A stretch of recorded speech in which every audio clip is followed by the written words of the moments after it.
Hi there. I have had some delays and maybe a lag in getting me on this, but I apologize for that. But Reid and Susan and Jeff Brady is soon to join in a little while. He's on a call for work. I wanted to really set the stage and doing a lighter touch. I'm glad we got to connect with you, Reid, about the coal scene in Pennsylvania because that is so important. And I think we'll go back to that and talk about the air quality and how that would be sick or compromised during the pandemic with breathing issues. But I wanted to set the stage with kind of a short answer. Susan, you and I have spoken on the radio about this. Short answer, has the pandemic shutdown cleaned up the air? We've got anecdotal, and then we have some stats. Maybe you can That's clue right. us in here. Yeah, one of the things early on, I was interesting because the shutdown sort of coincided with the weather. I'm in a time of year, springtime, early spring, where even in a normal situation, it's some of the cleanest air we breathe is during the spring, during March. And I don't want to get into the complications of why, but that's just the way it always has been. So my question, as I was hearing people talk about how clean the air was, I thought to myself, well, I wonder what the data shows. And it's interesting because there's a lot of different data out there. But one of the things that I think a lot of you might have seen was the NASA satellite data that showed a 30% drop in nitrogen dioxide along the East Coast. And that's primarily due to the lack of traffic. But I wanted to kind of drill down a little, local, and the EPA does track. So I looked at those numbers, and compared them to the last 5 years. And, it was interesting because with ground level ozone, it was on the low end, but it was still within the normal range of 5 years. With particulate matter, it was lower than normal, but not like dramatically, right? I mean, so if you're comparing what's happening now to last March or the March in 2018 or 2017, and I think one of the reasons why perhaps ground level ozone didn't drop as much could be that, even though we have less traffic, the shutdown didn't shut down every industry, right? So they're also putting out emissions. But also, the people on my block were saying how much cleaner it is. And we have 3 bus lines that run up our block. Now, the diesel buses, as one reader pointed out to me, are not as bad as they were 20 years ago. They've cleaned them up. They're hybrid buses, but they still emit measurable emissions. So suddenly, my street went from a really, like, every 5 minutes you see a bus go by, to the researchers I talked to said, well, yeah, that could have an impact. We also had this really cool March, this really cool spring, which again would also help the air quality. But the other thing I wanted to add about air quality, the Reid was talking about the PJM interconnection, which is our grid. They also track air emissions, and they track carbon dioxide, and of course that dropped. Now, that's not enough to solve global warming, but whatever, there was a measurable drop in that. But there was an even measurable drop what we call NOx and SOx, right? Sulfur dioxide, nitrogen dioxide. I think it was like 61, NOx was 60%, SOx was 40%, or maybe it was reversed. I can't remember. But that's a significant drop if you compare that to previous years. And again, those were the emissions coming from power plants, not cars, that was just specifically what's coming from power plants in the 13-state region. But it just shows you, as Reid was talking, you wanted a short answer, Jennifer. I didn't give you a short answer. Sorry, but that's That was not a short that I found. We're used to having editors. You get a room and you're never going to get a short answer. But I think that's the beauty of having the hour together, and we can kind of bond over some of the getting into the weeds. And again, if I cut you off, Susan, I apologize. I think I might be on a slight delay.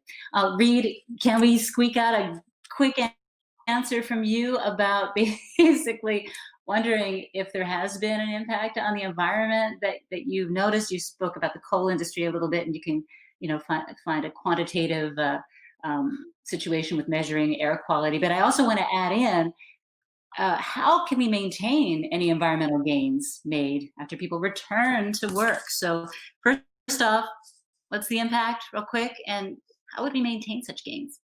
Yeah, I mean, I think there has been an impact. There was something like just a paper from Carnegie Mellon just came out showing there was something like a 40% drop in car traffic during the coronavirus, during the period they were looking at. I'm not sure what it was, mid-March to mid-April or something, but that is huge. Transportation is a huge source of, carbon pollution, but also, you're burning gasoline and diesel fuel to get around, and those create air pollution. So one of the researchers, I sort of talked to the researchers here in Pittsburgh, in the western part of the state a lot, and one of them was set up monitors all around Pittsburgh. And if you don't know the area, there are some major sources of industrial air pollution along the rivers, especially to the south and east of the city. And those industrial sources are still, they're still operating. You can't really, these are not plants you could just turn off. You cause millions of dollars in damage if you just turned off some of these steel plants. So the air pollution reductions there are not as much, but in parts of the county that are further away from those steel plants, especially places near the highways, the interstates that are in the parkways that go in and out of the city, and also downtown Pittsburgh, there was sort of traditionally a sort of a peak of, hey, Jeff, how you doing? You're back. Sorry to interrupt. Welcome. Yeah, there's traditionally been a peak around rush hour, and at least in the beginning of the pandemic, that there really was no peak in terms of those emissions. So, I mean, I think it's pretty clear. Like, I've gone out on days where the air was just unspeakably clean in Pittsburgh. And I don't have any. These are all anecdotal, and probably everyone listening has had days where they're just like, whoa, the air is really clear. And to be clear, I mean, a lot of that has to do with the time of year we're in, but you got to think like some of that has to do with, there's just no, I mean, even locally in your neighborhood, there might not be as much traffic. There probably isn't. So, and your second question was, how do we keep any gains after this thing is over? And that's a really long, complicated, that's a good question, and maybe it needs more of a longer answer. So I think maybe we'll get into that as a group in a minute. Maybe we'll give Jeff a chance to chime in here. Yeah, I just finished reporting a story on Jeff this Brady, issue. Sorry. I just want to do a quick introduction. Jeff Brady, NPR correspondent on the national desk, and please continue. Yeah, I just finished reporting a story on this idea of, we're all going through these big changes in our lives, and we're developing new habits and how we use energy and how we get ourselves around. And we were wondering what habits are going to stick after this is all over with. And it's a really complicated question, because it's not just sort of this simple, like, before the coronavirus, I drove this much and used this much oil and this much electricity, and afterwards I'm going to use this much, because there's hundreds of millions of different decisions being made now. Yeah, so for 20 years now. And we moved into our house because it's right next to the Chestnut Hill line, and I can go straight to Temple where I work. And all of a sudden, it's sort of, the question comes in, well, am I going to feel comfortable riding that train again? And I can't even ride it right now because the line is still closed. And so they're going out and buying a new car. So at least in terms of like emissions from vehicles, even after this, they're probably going to be using more energy. But at the same time, they've canceled 4 airplane trips for a family of 3 this year.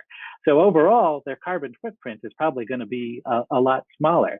And so you think of like just that one person and the different decisions that they have to make, and then think of all 7 billion of us around the globe.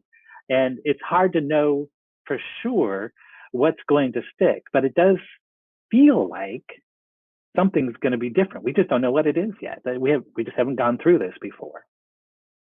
Yeah, and I wonder, Jeff and Susan and Jennifer, if it does feel like something is. you know, we're all working from home now, and you know, you just wonder, are companies going to be more? I mean, let's just say there's a vaccine in 6 months or whatever, which that's pretty optimistic. You know, are companies and workers going to be, are they going to be more inclined to say, let's not do this, you know, commute? Or, you know, it's just like, you know, it's really nice to not have to drive everywhere, city, but even driving 25 minutes in Pittsburgh to get into the office, I could do without it. And, you know, so I feel like there's a chance that some of these changes it's just, they could be the start of a new era in terms of, you know, our minds are just different now. Or at the end of this, they're going to be different.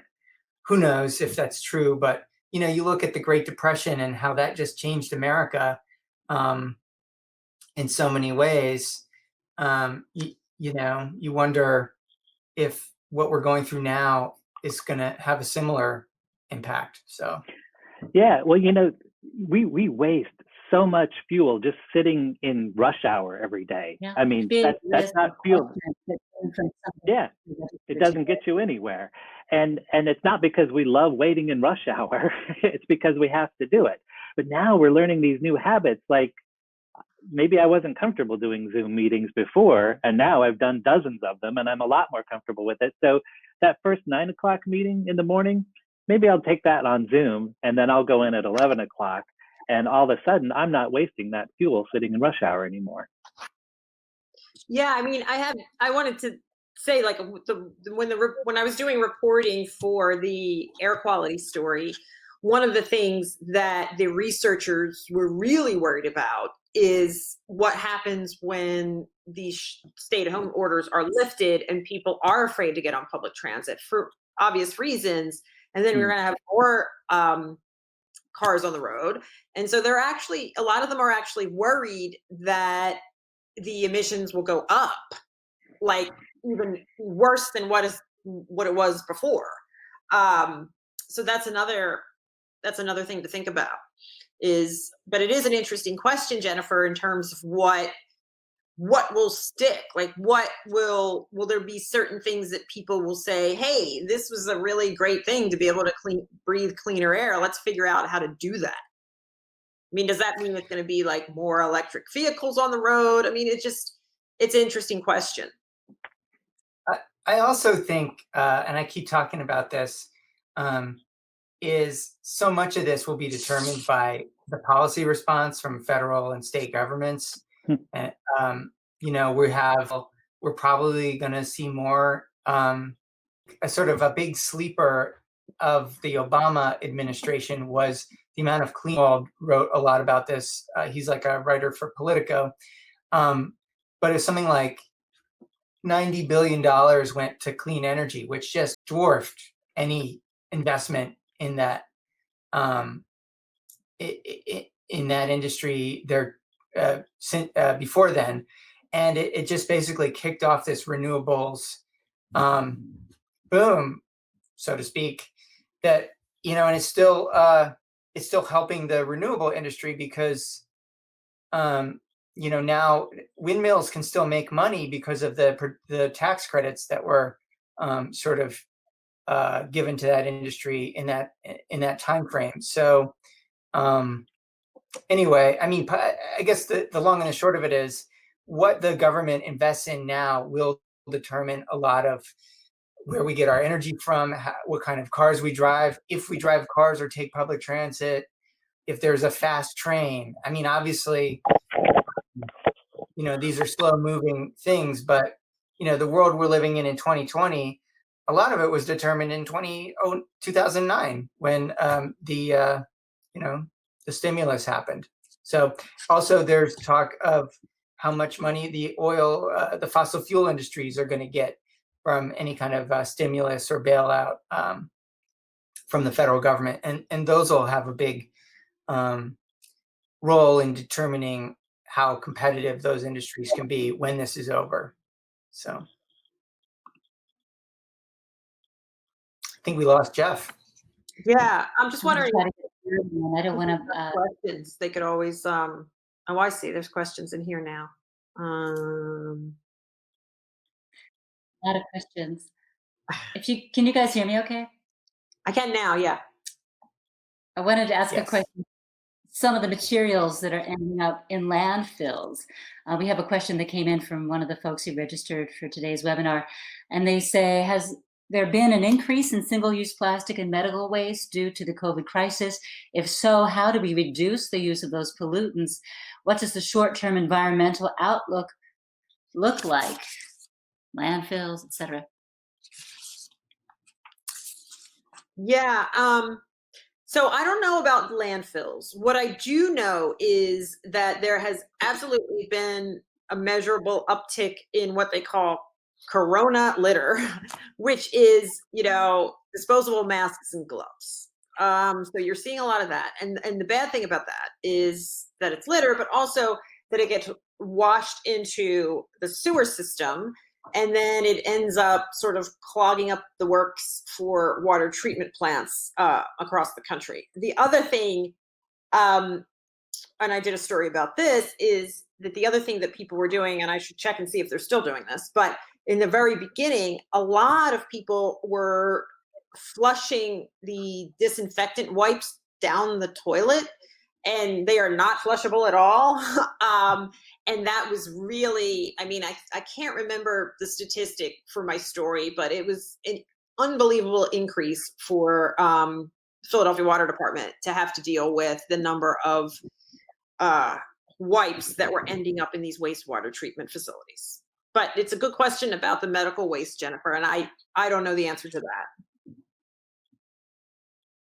Yeah. I mean, if anyone else wants to hop on, that's fine. I want to another question. Oh, I just wanted to add, we're seeing a lot less economic activity as a whole. So like, I was thinking about this question, and I haven't done any research, but I would imagine that, we may have more people getting takeout, people get takeout food instead of going to restaurants, which creates a lot of plastic. And, but there might be just, that might pale in comparison to some other thing that we're not doing. I can't think of anything right now, but I would imagine that there's, with all these things, there's sort of counterbalancing going on.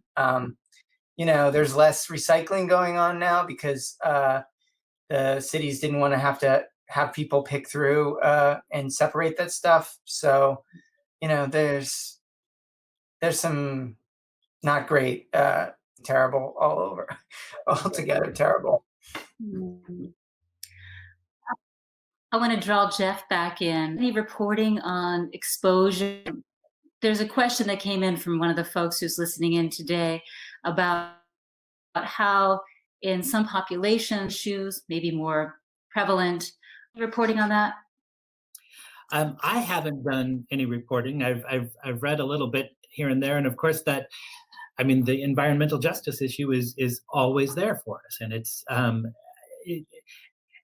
not something specific to a particular issue. It's there for every one of them, and in this time, it's just as much as an issue as it is with anything else. But I'm sorry, I haven't done any reporting on that. I know there was a study about pollution and something about how it worsens the coronavirus, but I don't know anything about that. And I think there were some questions about that study, if I remember correctly, too. So I'm sorry, I don't have a lot to offer there. Okay. Anyone want to chime in on any of that sort of the disparity of people's health conditions and There was, I mean, there's being more susceptible to problems? Yeah, there's a lot of scientific literature showing that if you live in a place with a lot of air pollution, you're more susceptible to lung disease like COVID. The 1918 outbreak, I spoke with a researcher who did a big study on the 1918 influenza, and she showed that in cities with a lot of coal burning, the death rates were higher. And it's not like rocket science. It's like if you breathe in bad air, your lungs are bad, and then if you get a lung infection, then there's less reserve to fight it off.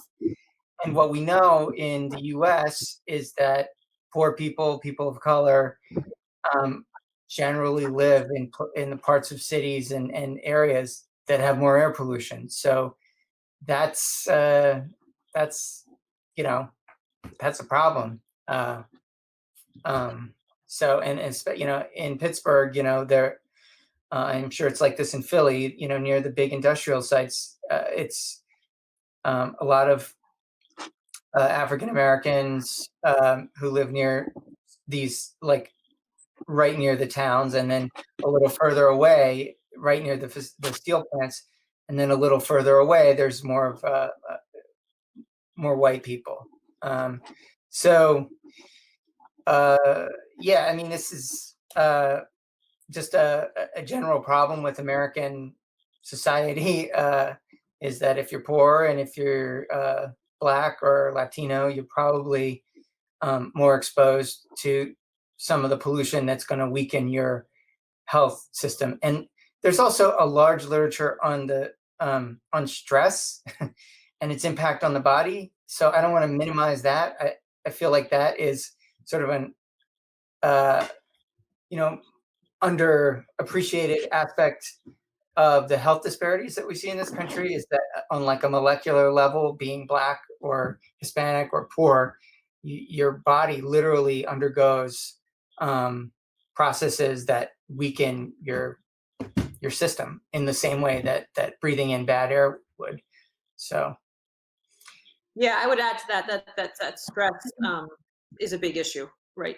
And people who, I mean, there's plenty that's been reported about how those who cannot work from home are disproportionately African American or Latino, and you know that again adds more stress, because if they are forced to, you know, travel through with public transit to work and interact with the public, you know, while there's you know the threat of a virus that could really hurt you and even kill you, then that just adds to even more stress on that population. absolutely. Yeah. Susan, I know you were working on a story about this. We hear from Steve Aaron. He's in the Q&A section. Oh, am I losing his question? Hold on one second. The higher rates of death from the coronavirus. Nearly 7 in 10 said they support new policies that do more to protect air quality. Do you see COVID-19 changing public support for policies that promote cleaner air? Experiment going on, basically, right? I mean, if you look at it from that perspective, there's this sort of unprecedented experiment going on with air pollutions, with air emissions, when you suddenly get to shut everything down, which is not something, you know, an air researcher has ever had in their life. And I don't even think they could have dreamed of it. So right now they're collecting all this data, you know, the pre-pandemic and the post-pandemic air quality.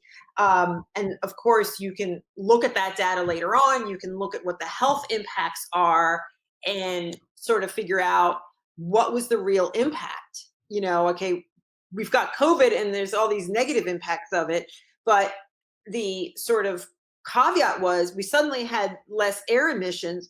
What was the impact on our public health? Right. And I don't think we're going to know that until, the future, when they can actually go back and look and see what those impacts were, and really do some like good reviews and good studies surrounding that. And that may give us some clues to change public policy and how to change public policy on air emissions. But again, it's sort of like one of those things where I think people are really worried that once, everything opens up, then again, you could do that. You could collect that data, and it'll be interesting to follow that and see what the result. I think one of the reasons why it's hard to predict what's going to happen relates to what we were talking about just a minute ago about government programs and the stimulus programs.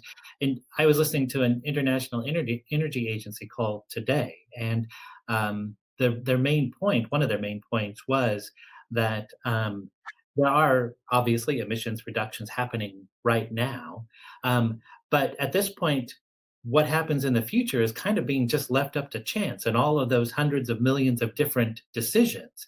If you don't have a central government making policy and encouraging certain behaviors and discouraging other behaviors, it's hard to predict what's going to happen. But you can take control of these things. I mean, we have some history of doing that. And in fact, when you think about all of the big economic holes we've been in over the last century or so, the Great Depression, the Great Recession, coming out of those, energy and environmental policies that were designed to sort of move us into the next phase of that part of our economy were a big part of that. I'm working on a story about this right now because so far, and when I look back at those programs in the history, the rural electrification coming out of the Great Depression, the investment in energy efficiency and renewable energy coming out of the Great Recession, those things happened pretty quickly. And we're, 3-4 months into this thing now, and I don't see any evidence of any real movement on the part of the federal government to try to determine what our course is going to be. It's pretty much being left up to chance right now. And to whoever has influence in the current power structure, and historically that's been the fossil fuel industry. And one measure of that, there was a New York Times op-ed today by a former governor of the Federal Reserve who pointed out that fossil fuel companies are poised to get something like $6 billion in kind of free money, essentially, from the federal government right now. Some of them in terms of very low interest loans that will support businesses that were maybe not doing so well because of low oil prices. It's also, those policies or the lack of policy also related to who has the ear of those in power. I think that's on the federal level, state level, any level. Yeah, but I mean, the federal government could come up with a big program to help the fossil fuel industry, and they're not even doing that. I mean, or something like that. I find myself looking at that collection of people and saying, what policy is going to come out of this? Because they all have competing interests. And so there's really just no direction there. Yeah, I guess there could be a grab bag policy where it's like, here's like an Oprah thing where it's like some for you, some for you, some for you. And that's usually what happens. I'm getting some feedback on this call. Anybody else? Yeah, I mean, I would agree with that. And I mean, at the same time, just to add, what the federal government is doing right now under Trump and the EPA is rolling back certain air pollution protections, right? Or air, they're rolling back cuts in air emissions that were implemented under the Obama administration. So yeah, it's hard to know what's going to happen. Yeah, I have a general question. Go ahead, Jennifer. No, please continue. I was going to change the direction. Yeah, I mean, Susan mentioned the regulations. The Trump administration's trying to roll back the Mercury standards for coal-fired power plants, which is a standard that the Obama administration put in to reduce mercury and other toxic gases that come out of coal plants. And one oddity about this rollback was all the coal plants in the country have already complied with this rule. And I mean, I visited one of them in Indiana County in Western Pennsylvania, and it's got this $750 million, like basically this huge building that captures all this mercury and stuff before it gets into the air, which is great, you know, if you live downwind of the plant. But we've already seen one of the utility companies is suing to have this mercury standard taken away, I guess, presumably, so they don't have to pay to run this equipment so much, because I guess that's a cost to the coal companies. So, yeah, I mean, there's pressure in that direction too from the Trump administration towards rolling back some of these regulations that were passed through the Obama administration. Yeah, I want to ask, I had spoken to Susan a month ago about this, and reporting during the pandemic has been challenging. Sometimes getting information from public officials can be slow. There are some right to know issues at the moment. Maybe y'all can speak a little bit about that. How has it been troubleshooting and doing your jobs at this time? Yeah, the right to know has basically shut down. So all the right to knows that I put in motion even before this pandemic are on hold. Anything I want to know right now that they're not willing to tell me, whether this is state or federal agencies, you know, that's on hold. There has, you know, in the beginning of the pandemic, trying to report about a lot of things, it was almost like chaotic. Nobody knew anything. Regulators, industry folks, like just trying to report on whether or not Mariner East pipeline was allowed to continue to operate, construction or not, was just a nightmare, because nobody seemed to know anything, and the answers kept changing minute by minute. But things have kind of calmed down now. Like, I feel like I can get information better. But yes, I mean, as far as anything having to do with right to know requests, that's full stop. You haven't been able to get anything. Yeah, that we've had a couple of experiences. We were going to have an interview with the CEO of a large oil company at a really important time. I don't know how much more I can say about that, but hey, and it was the interview was canceled, and they cited the coronavirus specifically. So access is really limited. And when you look at some of the press conferences even that are going to be held, that are being held, it's not like a bunch of reporters sitting in a room pressing an official standing in front of them. It's reporters who submitted questions by email to a press person for the agency or whatever it is, and then that press person is reading them to the person.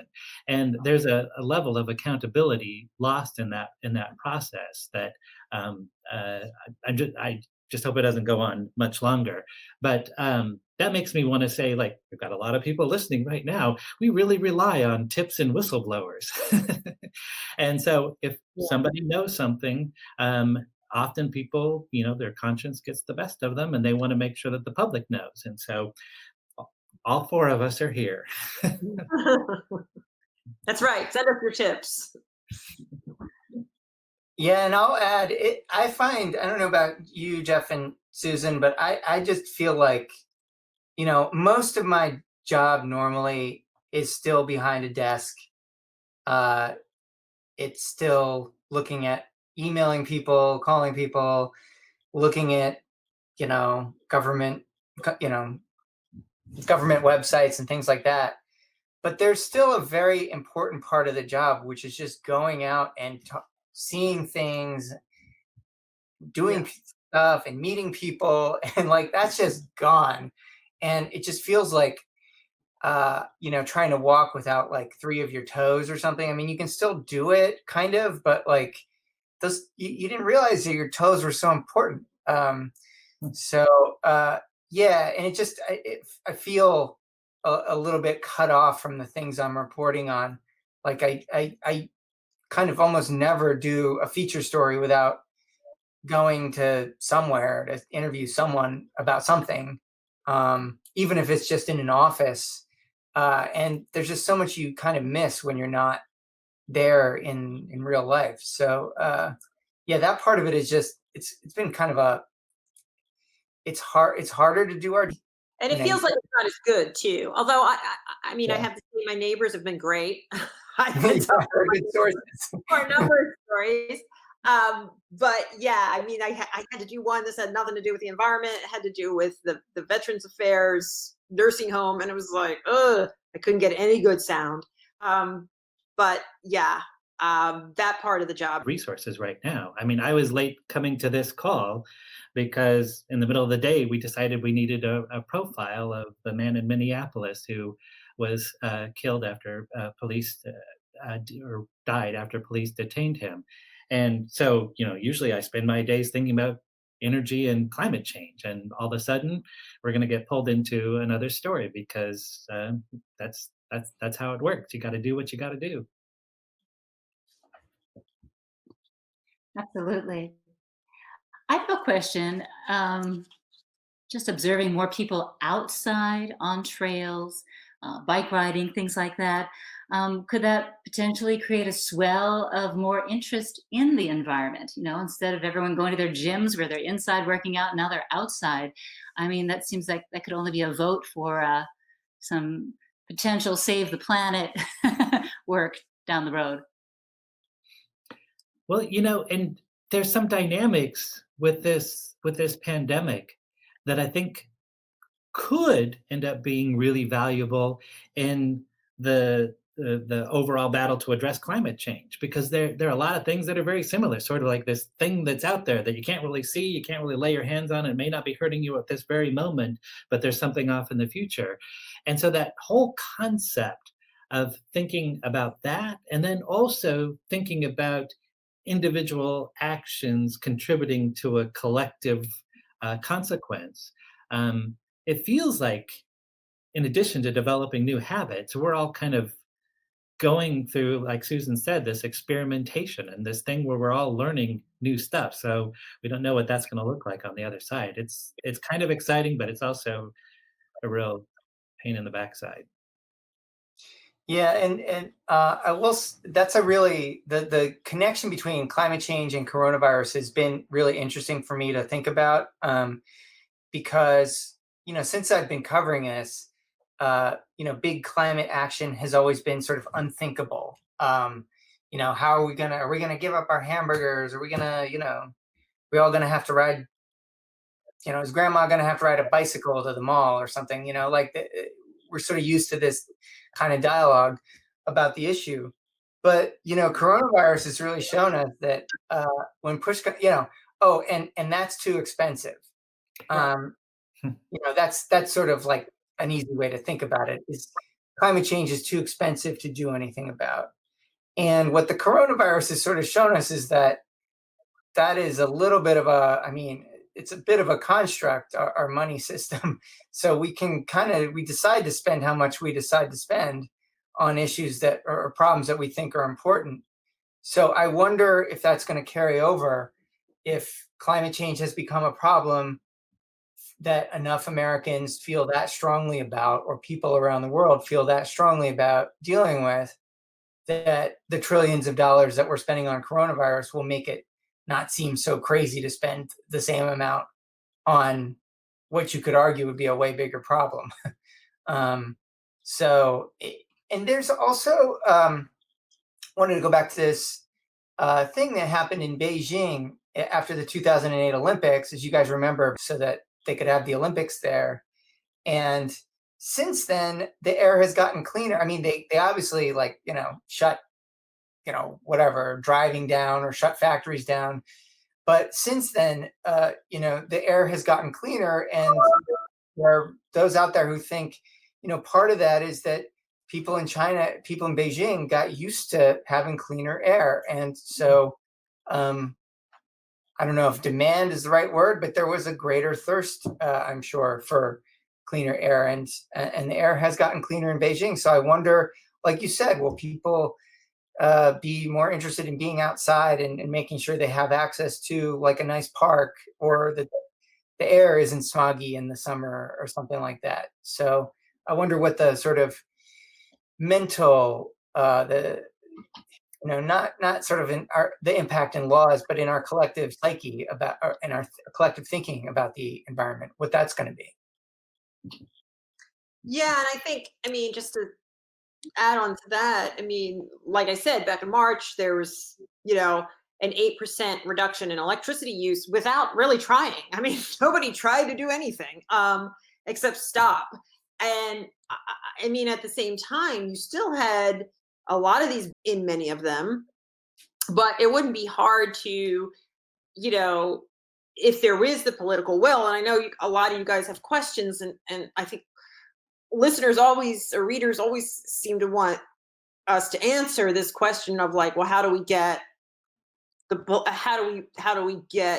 politicians or the political will to make changes? And I honestly, beyond the obvious things, I don't have a lot of answers for that. But I think it does show that, if you implement policies that would say, who have more than one car in a city, should we give them an extra tax or something like that to limit the amount of cars on our road?